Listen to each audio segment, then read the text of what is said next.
Capital భక్తి టీవీకి స్వాగతం సుస్వాగతం. నేను శ్రీలక్ష్మి. ఈరోజు మనతో ఆధ్యాత్మికవేత్త ఆస్ట్రాలజిస్ట్ శ్రీ హరిప్రియ గారు ఉన్నారు. హరిప్రియ గారు నమస్కారం అండి. నమస్తే అమ్మా. హరిప్రియ గారు, శివరాత్రి వస్తుంది కదా, అవును. శివరాత్రి నియమములు, నిష్ఠ, స్నానాలు, స్వామి లింగోద్భవం, విశిష్టతలు వివరించండి. తప్పకుండా. శివరాత్రి అంటేనే మనకి ప్రతి నెల మాస శివరాత్రులు వస్తాయి, అందరికీ తెలుస్తుంది. కానీ ఈ శివరాత్రి మనకి సామెత కూడా ఉంది, జన్మానికో శివరాత్రి అంటారు. అయితే అంటే ఒక్కసారైనా జన్మలో చెయ్యండి అని చెప్పే విధానం, అర్థం అదనమాట. అయితే ఇది మాఘమాసంలో అంటే ఫిబ్రవరి నెల మధ్యలోను, ఒక్కొక్కసారి మార్చి నెలలోను మనకి తిథులను బట్టి వస్తుంటుంది. మాఘమాసంలో చివరి రోజు అది మనకి ఫిబ్రవరిలో కావచ్చు, ఒక్కొక్కసారి మనకి మార్చిలో కూడా మొదట్లో పడుతూ ఉంటుంది. మనకి అంటే ఎక్కువ తక్కువలో లెక్కలో త్రయోదశి చతుర్దశి మధ్యమంలో పడుతుంది. అయితే ప్రతి చాంద్రమానంలోనూ 14వ రోజు లేదా అమావాస్యకు ముందు రోజుని మనం శివరాత్రిగా చేసుకుంటాం. అయితే ఈ శివరాత్రి మూడిటికి విశిష్టత. మూడిటికి ఒక్క 3 మాత్రమే. ఏమిటి అంటే ఉపవాసం తెలుసు, జాగరణము అది ఇంకా తెలుసు, స్నానము ఇంకా బాగా తెలుసు. ఆ మూడిటికే శివరాత్రి విశిష్టత అనమాట. అయితే ఆ 3 తప్పనిసరిగా చేయాలి. ఈ రోజున మనము ఎందుకు ఉపవాసం చేయాలి, ఎందుకు జాగరణ చేయాలి, దీంతో పాటు స్నానం ఎందుకు చేయాలి, అయితే ఇవన్నీ చేస్తే సరిపోతుందా, లేదు ఇవేమీ అక్కర్లేకుండా ఒక నామస్మరణతో సరా అంటే కనుక దేనికదే విశిష్టత, దేనికదే ప్రాధాన్యత. స్నానం చేసేసి ఇంకా మిగతా ఆచరించలేని పరిస్థితిలో ఉన్న అదొక విశేషమే, అంతే. దేనికదే. ఇప్పుడు జాగరణ చేసి మిగతా 2 ఉండలేనప్పుడు చాలా మంది జాగరణ చేయలేరు, మిగతా 2 చేసి సర్దుకుంటారు. అలాగా ఏది ఒకటి ఇవేమీ మాకు అవ్వలేదు, శివనామ స్మరణ చేసిన అంతకన్నా పుణ్యమైన ఫలితం వచ్చేస్తుంది. అంత అమోఘమైన రోజు, శివుడు లింగాల్లోకి ఆవిర్భావం అయ్యే రోజు, లింగోద్భవం జరిగే రోజు ఈ రోజు అనమాట. మనం ఒకసారి గతంలో లింగం గురించి చెప్పుకున్నప్పుడు ఆ శివరాత్రి రోజే ఈ లింగం యొక్క ఆవిర్భావం అర్ధరాత్రి గంటలకి లింగోద్భవం అవుతుంది అనమాట. అయితే ఈ దీనిలో మనము ఎక్కువగా పూజ చేసేటప్పుడు అర్చనకు, అభిషేకానికి ప్రాధాన్యత ఇస్తాము. అభిషేకం అంటే అన్ని రకాల అభిషేకాలు, శక్తి ఉన్న వాళ్ళు ఏ రకం అభిషేకమైనా చేసుకోవచ్చు. ఇందాక మనం 14 రకాల అభిషేకాలని ప్రస్తావించుకున్నాము. ఆ 14 రకాల అభిషేకాలు చేసుకున్న ప్రయోజనం ఉంటుంది. పాలు, పెరుగు, పంచదార, తేనె, నెయ్యి, పంచామృతాలు అందరికి అందుబాటులో ఉండేవి చాలు. అదొకటి. ఇవేమీ మాకు అవకాశం లేదు అని అనుకున్న వాళ్ళు కూడా ఉంటారు. నీళ్లల్లో బిల్వపత్రాలు వేసి అభిషేకం చేసుకున్నా బిల్వపత్రాలు కూడా మాకు దొరకలేదు, ఒక్క జలంతో చేసుకున్న బోళా శంకరుడు ఇస్తాడు. అక్కడ ఆ స్వామి చూసేది భక్తి శక్తి మాత్రమే చూస్తాడు. శక్తి లేదు, నాకు భక్తే ఉంది అంటే చాలు. భక్తి లేకుండా ఇంకే పని చేసినా వృధా అన్నమాట. ఎంత శక్తి ఉన్నా అది వ్యర్థమే అవుతుంది.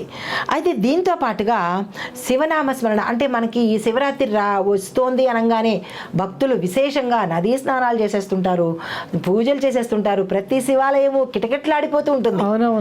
ఎక్కడ చూసినా దీపాలే. ఇంకా గడపల్లో కూడా పెట్టేస్తుంటారు, వీధుల్లో కూడా పెట్టేస్తుంటారు. అంటే అంత భక్తితో ప్రజలు చాలా ఇదిగా పరవశమైపోతుంటారు, శివుణ్ణి తాదాత్మ్యం చేసేసుకుంటుంటారు. అయితే దీంతో పాటుగా శివక్షేత్రాలు చాలా కలకల్లాడుతూ ఉంటాయి, శివనామస్మరణ ఘోషిస్తూ ఉంటుంది. దీంతో పాటుగా ఆ రోజున శివుణ్ణి 2 రూపాల్లోనూ పూజిస్తాము. 2 రూపాలు, మూర్తి రూపంలోను, లింగ రూపంలోను కూడా పూజ చేస్తారు శివరాత్రి రోజు. మూర్తి రూపంలోను, లింగ రూపంలోను కూడా. మూర్తి రూపంలో ఎక్కడ చేస్తారండి? మూర్తి రూపంలో శివక్షేత్రాల్లో చేస్తారు. శివక్షేత్రాల్లో మూర్తి రూపంలో చేస్తారు. నార్త్ సైడ్ ఉంటాయి శివక్షేత్రాలు, మనకి చాలా తక్కువ. ఇక్కడ మనకి లింగ రూపంలోనే ఉంటూ ఉంటాయి అన్నమాట. అయితే దీంతో పాటుగా ఈ శివభక్తులు అసలు మనం స్నానాలు ఎలా ఆచరించాలి, స్నానం అని చెప్పుకున్నాం. చెప్పండి. తెల్లవారుజామున లేవాలి, లేస్తాం, తల స్నానం చేసుకుంటాం. చేస్తాం. నదుల్లోకి వెళ్ళి చేసేవాళ్ళు నదుల్లో చేస్తారు, లేదు ఇంట్లో ఉన్న వాళ్ళు ఆ నది భావన చేసుకొని తల స్నానం చేస్తాము. ఉపవాసం చేస్తాము. ఉపవాసంతో చేసేటప్పుడు మళ్ళా కఠిన ఉపవాసం చేయకూడదు. పాలు కానీ అంటే ఉప్పు తగలని పదార్థాలు తినాలి అంటారు. ఉప్పు తగలని పదార్థాలు తినాలి అంటారు. కానీ ఉప్పులో కూడా 2 ఉప్పులు ఉన్నాయి. సముద్ర ఉప్పు కాని ఉప్పు తినాలట. తింటారు. సముద్రం ఉప్పు కాని ఉప్పుతో చేసిన పదార్థం అంటే సముద్ర ఉప్పు కాని ఉప్పుతో చేసిన పదార్థము, అది కూడా పిల్లలు, అనారోగ్యవంతులు, తరువాత గర్భిణులు, తర్వాత పురుడైన వాళ్ళు, బాలింతలు, వీళ్ళ నలుగురికి ఆ ప్రత్యామ్నాయం, మిగతా వాళ్ళకి లేదు. కాదు, అందరు తినేసేద్దాం పర్వాలేదు అనుకుంటానికి వీల్లేదు. అందుకే అది కొంచెం ఆగి మరీ చెప్పానమాట. వీళ్ళు మాత్రము సముద్ర ఉప్పు కాని ఉప్పుతో చేసిన పదార్థాలు తినచ్చు, వాళ్ళకి ఎటువంటి దోషాలు తగలవు. అయితే దీంతో పాటుగా ఈ ఉత్సవాలు ఎక్కువగా మనకి దక్షిణాది వైపు శ్రీశైలంలో చేస్తారు. శ్రీశైలంలో చేస్తారు. అక్కడ పాగా కడతారని కూడా విన్నామండి. దేవతలు వచ్చి ఎపిసోడ్ కూడా చేసామండి. బాగా కడతారంట. దానికి ఇప్పటి నుంచే నేతలు, అంటే ఎవరైతే చేనేత పని వాళ్ళు ఉన్నారో స్వామివారి కోసం దీక్ష తీసుకొని ఆ బట్టని నేస్తారంట. అది ఎప్పుడు కట్టి వెళతారో, ఏ సమయంలో కడతారో దేవతలు వచ్చి చుట్టి వెళ్తారట. అంటే ప్రాకారాలు, 4 ప్రాకారాలకి బాగా కట్టేస్తారనమాట. శ్రీశైలంలో మాత్రమే ఇది జరుగుతుంది. అయితే దీంతో పాటుగా ఈ రోజు భస్మాన్ని, విభూదిని తయారు చేస్తారు ఈ రోజు అని నేను చెప్పలేదు. ఎవరు చెప్పారు అంటే పాల్కురికి సోమనాథ కవి, మహాకవి ఆయన పండితారాధ్య చరిత్రము అని ఒక పుస్తకంలో ఈ విశేషాలన్నీ వివరించాడు. అయితే ఈరోజు మనం చెప్పవలసిన ప్రత్యేకమైన మంత్రము శివ. ఓం నమ శివాయ అంటారు. ఓం నమ శివాయ పంచాక్షరి పలకలేని వాళ్ళు ఉన్నారుగా.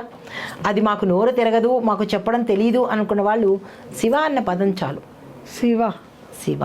శివము అంటే క్షేత్రము, మోక్షము, ఆధ్యాత్మికానికి సంబంధించింది. రామ అన్నట్టు శివ అతి తేలికగా పలికే మంత్రము. ఇది కూడా మేము చదవలేము అంటే ఇంక మరి వాళ్ళకి ప్రత్యేకంగా చెప్పదగింది ఏమీ లేదు. శివ అన్న పదము, పంచాక్షరి మేము పలకలేము, చెయ్యలేము అనుకున్న వాళ్ళు కూడా ఉంటే కనుక శివ అన్న పదాన్ని పలికినట్టయితే కనుక ఇవన్నీ చేసిన ఫలితాన్ని ఇస్తాడనమాట. దీనితో పాటుగా మనకి ఎక్కువగా నేపాల్ అటువైపు, అంటే మనకి ఎంత ఉత్తరాదినే శివుడి ప్రత్యక్ష అంటే ప్రదేశాలు ఉండడము, క్షేత్రాలు ఉండడము, అటువైపు ఎక్కువగా విరివిగా భక్తులు కోటాను మంది శివదీక్షలు తీసుకుంటూ ఉంటారు. శివదీక్షలు తీసుకుంటారు. శివుడికి సంబంధించినటువంటి పూజలు, వ్రతాలు. కానీ శివుడికి హోమాలు అనేది ఎక్కడ పెట్టలేదు, గమనించారా? యజ్ఞాలు అనేది ఎక్కడ పెట్టలేదు, చూసారా? అవును కదా. అవును, యజ్ఞాలు శివుడికి లేదు, శివుడికి హోమాలు లేవు. ఎందువల్ల అంటారు? శివుడు అభిషేక ప్రియుడు. ఓన్లీ స్నానము, మంత్రము, జపము, జాగరణ, ఇవే ఆయనకి కావాల్సినవి అంతే. అయితే అభిషేక ప్రియుడు కాబట్టి ఆయనకి ఎక్కువ ఏకాదశి రుద్రాభిషేకాలు ఎక్కువ ఇవి. ఈ శివరాత్రికి వేలాది మంది హిందువులు టొబాగో అనే ప్రాంతంలోను, తరువాత ట్రినిడాడ్ అనే ప్రాంతంలోను, నేపాల్ ప్రాంతంలోను శివదీక్ష తీసుకోవడానికి, శివుడికి సంబంధించినటువంటి ఉపాస దీక్షలు తీసుకోవటానికి ఆ ప్రదేశానికి చేరతారు.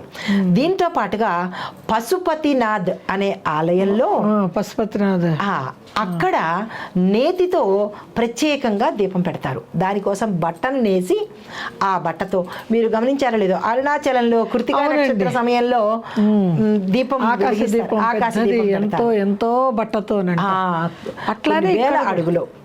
అది ఈ రోజుకి, అది అక్కడ ఈ రోజుకి పశుపతినాథ ఆలయంలో నేతితో తడిసినటువంటి బట్టతో దీపాన్ని వెలిగిస్తారు. అది కూడా నేసి ఉంచుతారు. దాంతో నేతితో కలిపిన బట్టతో ఈ ఆలయంలో ఈ రోజు చేస్తారు.